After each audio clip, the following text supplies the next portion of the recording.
बदायूं में 19 मार्च को दो बच्चों की बड़ी बेरहमी से हत्या कर दी गई थी। बच्चों के शव की पोस्टमार्टम रिपोर्ट सामने आई, जिसमें साफ दिख रहा है कि हत्यारोपित राक्षस प्रवृत्ति का था, जिसने जिंदा मासूम बच्चों को काटने पर जरा भी संकोच नहीं हुआ। पोस्टमार्टम रिपोर्ट के अनुसार आयुष की गर्दन काटने पर 15 सेमी के घाव से सांस नली समेत कई नसें पूरी तरह कट गई हैं। पोस्टमार्टम रिपोर्ट बता रही है कि बेरहमी से उसने दोनों मासूम बच्चों पर प्रहार किए हैं, जैसे पशु काटते समय किए जाते हैं। बच्चों की गर्दन आगे पीछे से भी रेती गई है। आयुष बड़ा था तो उसने बचने के प्रयास भी ज्यादा किए होंगे। इसके चलते साजिद ने एक एक करके करीब 14 प्रहार किए। वहीं आहान का गला काटने के बाद एक प्रहार उसके चेहरे पर किया।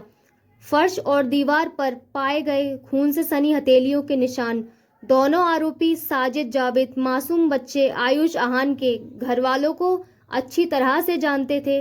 दोनों आरोपी साजिद जावेद बच्चों के घर के सामने सैलून चलाते थे।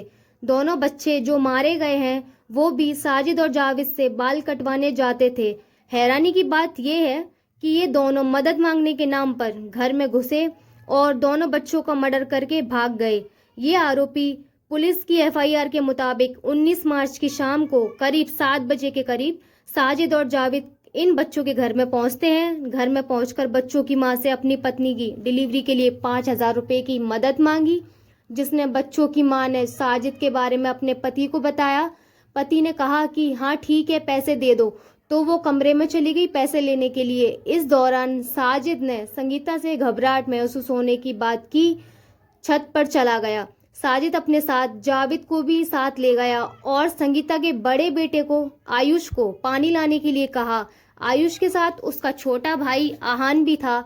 जैसे ही बच्चे पानी लेकर छत पर गए, वैसे ही साजिद और जावेद ने पहले आयुष को मारा, इसके बाद आहान को भी मार दिया।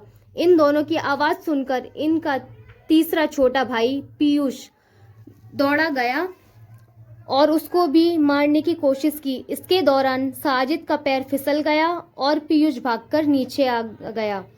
हत्या करने के बाद साजिद ने बच्चों की मां से कहा, आज मैंने अपना काम पूरा कर दिया। पुलिस के पास अब तक इस मर्डर की पक्की जानकारी नहीं है कि क्या वजह थी, क्यों मार दिया। मर्डर के पीछे फिलहाल ये थ्योरी चल रही हैं, क्योंकि अब तक पता नहीं चला कि ये मर्डर क्यों हुआ। पहली थ्योरी चल रही है कि पैसों के चक्कर में मार डाला। दूसरी थ्योरी कोई पुरानी रंजिश थी इसलिए मार डाला। तीसरी थ्योरी आरोपी और पीड़ित का धर्म अलग अलग है, इसलिए धार्मिक कट्टरता के कारण मार डाला गया। लेकिन अब तक किसी भी थ्योरी को लेकर कोई पुख्ता सबूत नहीं मिला है।